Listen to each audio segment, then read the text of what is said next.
अस्सलामुअलैकुम, hello everyone, welcome to my YouTube channels. आज के हमारे इस चैनल में आपको देखने को मिलेंगी बहुत ही ज़बरदस्त, बहुत ही खूबसूरत, यूनिक डिज़ाइनिंग स्विच बोर्ड की डिज़ाइन की है आज मैंने। और बहुत ही प्यारे प्यारे स्केचेस बनाए हैं। उसके अलावा आपको मिलेगी चिकन शनवारी की रेसिपीज़ भी। मैं आपके साथ अपनी डेली रूटीन शेयर कर रही हूँ कि आज हमने क्या क्या किया है, आज का दिन हमारा कैसा गुजरा। आज के दिन मेरे साथ किस तरह एक हादसा पेश आया और वो हादसा कितना डरावना है आप सोच नहीं सकते। जैसा कि जानते हैं कि मेरा नाम अरीबा है और मैं खूबसूरत से शहर कोयटा में रहती हूँ।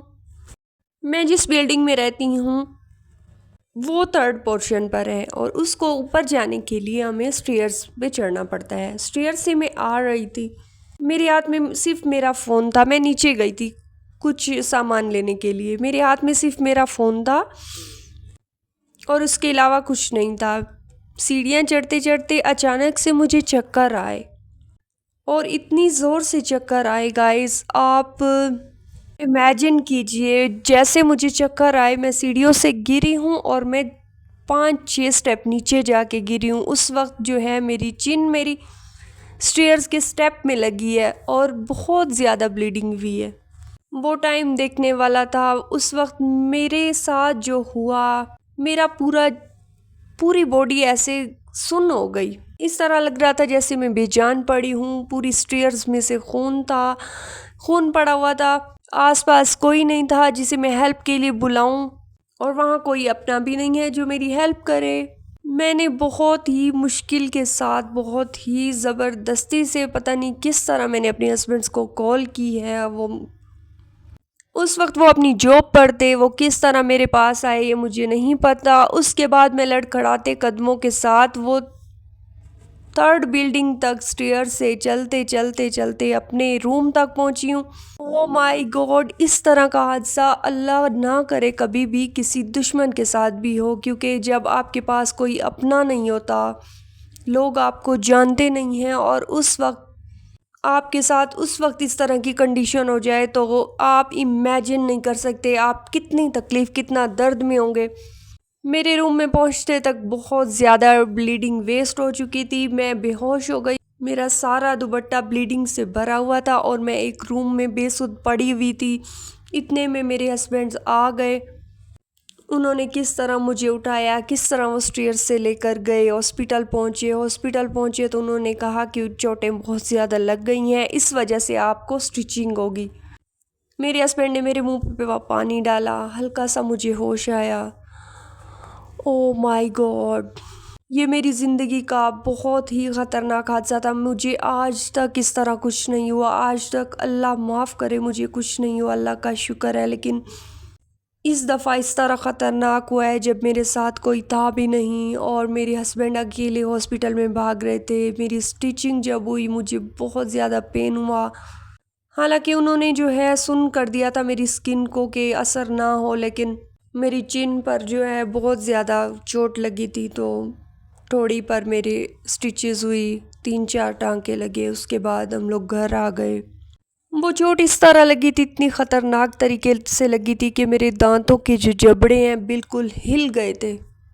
बस मेरी आंखों से पानी बह रहा था, मुझे कुछ समझ नहीं आ रहा था। मेरे कान सुन हो गए थे, क्या हो रहा है मेरे साथ, मैं क्या देख रही हूँ। खामोशी से बस मैं घर आ गई।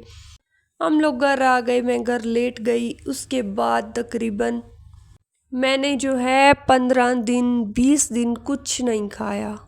सिर्फ दलिया फुल नरम करके बना के देते थे मेरे हस्बैंड खुद अपने हाथों से, या दही या इस तरह की चीज़ें जो बस मैं आराम से मेरे मुंह के अंदर चली जाए। मैं चबा नहीं सकती थी, मुझे बहुत ज़्यादा पेन होता था, स्टिचेस खोले गए। बहुत ज़्यादा तकलीफ़ वाला वो लम्हा था, वो वक्त था।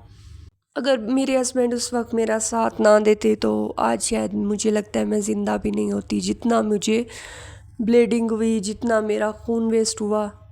तो प्यारे दोस्तों, ये बात है तकरीबन आज से 15-20 दिन पहले की। अब मैं बिल्कुल सेहतमंद हूँ, ठीक हूँ, शुक्र अल्हम्दुलिल्लाह। अब मैं सुकून से खाना खा सकती हूँ, लेकिन फिर भी मुझे पेन होता है। मैं जब निवाले को चबाती हूँ तो मुझे बहुत तकलीफ़ होती है। गाइस अल्लाह ना करे कभी किसी के साथ ऐसा हो, और उस वक्त बगैर तो बिल्कुल ना हो जब आपका अपना आपके साथ कोई नहीं होता। एक लड़की जो है, मैं कहती हूँ इंजेक्शन के पेन से भी डरती है, और अचानक उसके साथ इतना बड़ा हादसा हो जाए, और बिल्कुल ये हकीकत बात है, मेरे साथ इस तरह हुआ है। मैंने घर पे बात की, मैंने किसी को कुछ नहीं बताया, मम्मा वालों को, क्योंकि इतना दूर हूँ तो कोई कुछ कर नहीं सकता, सिर्फ दूसरों को परेशान करने की ज़रूरत नहीं है। बात करते थे, मैं बात नहीं करती थी क्योंकि मैं ज़्यादा बोलती नहीं थी, बोल नहीं सकती थी, मैसेजेस करके बहाने बना लेती थी। तो बस दोस्तों, इस तरह से जो है ये वक्त मेरा गुज़रा। कहते हैं कि बुरे वक्त को याद नहीं करना चाहिए, लेकिन मैं अपनी पूरी ज़िंदगी में ये वक्त कभी भूल ही नहीं सकती कि किस तरह मेरे साथ ये हादसा हुआ। गाइस, इतने पेन के बाद भी मैं सारे काम अपने खुद करती रही हूँ। मैं उसके अलावा वीडियोस बनाने के लिए अलग अलग आर्ट्स बनाती रही हूँ, ताकि मेरा चैनल जो है रुक ना जाए, मेरी कोई वीडियो स्किप ना हो जाए। मैं हर किस्म की वीडियोस भी बनाती रही हूँ, वॉइस ओवर भी करती रही हूँ, एडिटिंग भी करती रही हूँ। बस अल्लाह पाक से दुआ है कि मेरा चैनल बहुत जल्द ग्रो करे। मैं बहुत मेहनत कर रही हूँ। यहाँ पर मैं बना रही हूँ एक प्यारा सा स्केच। कहते हैं कि हर स्केच इस तरह होना चाहिए कि जिसके पीछे आपको अपनी स्टोरी नज़र आए। अब मैंने बनाई है, एक प्यारी सी बटरफ्लाई बनाई है। देखिए कि लड़कियां जो होती हैं ना, बटरफ्लाई की तरह खूबसूरत होती हैं, और लड़कियां हों या लड़के, जब आप बटरफ्लाई की तरह खूबसूरत होंगी तो बदले में आपको सांप मिलेंगे। मतलब यहाँ पर लिख लिया है मैंने, माई लॉयलिटी, मैं किसी के साथ मुखलिस रहूँ, बद रिवेंज मुझे मिलता है, एक सांप की सूरत में बदला मिलता है। यहाँ पर मैं इसका फ्रेम कवर कर रही हूँ। एक प्यारा सा जो है ये आर्ट मैंने बनाया है, जिस ये आर्ट अपनी फुल स्टोरी बयान करता है। ड्राइंग का, पेंटिंग का तो मुझे शुरू से ही शौक़ है, और मैं बहुत अच्छी कर भी लेती हूँ। गाइस, मैं हर रोज़ कुछ नया करने की कोशिश करती हूँ। आपने मेरे चैनल को ग्रो करने के लिए सपोर्ट करनी है। देखिए ये कितना खूबसूरत लग रहा है। ये बहुत इजी है, अगर आप बनाए ना, तो आप पेंटिंग अगर करना चाहती हैं तो आप मेरी वीडियो के छोटे छोटे क्लिप्स देखें, बहुत प्यारी उसमें आपको पेंटिंग मिलेगी। हमारा जो स्विच बोर्ड है ना, उसके ऊपर कोई पेंटिंग नहीं हुई ना, और ऑफ वाइट कलर का रूम में पेंट हुआ हुआ है। तो स्विच बोर्ड की जगह मुझे खाली लग रही थी। मैंने जो है पेंसिल के साथ पहले इसको ड्रॉ किया है। मैंने एक सारस बनाया है और 2 खजूर के पेड़ बनाए हैं, और जो ढलता सूरज होता है ना, उसका मैंने सीन बनाया है। तो यहाँ जो है मैंने पहले उसको पेंसिल के साथ ड्रा कर लिया है। मैंने आपको इसलिए ड्रा करते वक्त नहीं दिखाया क्योंकि वो साफ़ नज़र नहीं आ रहे थे पेंसिल के निशान, क्योंकि मेरे पास आईफोन नहीं है। तो फिर मैंने फुल ड्रा करके उसके बाद जब मैंने पेंटिंग करना स्टार्ट किया तो फिर मैंने वीडियो बनाई है। गाइज़, ये वाला सीन मैंने बहुत दफ़ा देखा हुआ है, और ये सीन इतना खूबसूरत लगता है ना, जब मैं तकरीबन विलेज वाली साइड पर जाती हूँ ना, तो शाम के टाइम अगर हम लोग कहीं से आ रहे होते हैं तो बहुत ही प्यारा लगता है डूबते सूरज को। बस दिल करता है कि इंसान देखता ही रहे। ये सारस बनाते हुए मुझे एक सारस की स्टोरी याद आ गई है। वो स्टोरी तो सारस और लोमड़ी की है, आपने सुनी होगी, लेकिन वो मुझे ऐसे लगता है जैसे इंसानों पर बनी है। कुछ लोग सारस की तरह नरम दिल और खूबसूरत भी होते हैं, दिल के भी अच्छे होते हैं, शक्ल सूरत के भी अच्छे होते हैं, लेकिन कुछ तरह लोमड़ी की तरह चालाक होते हैं।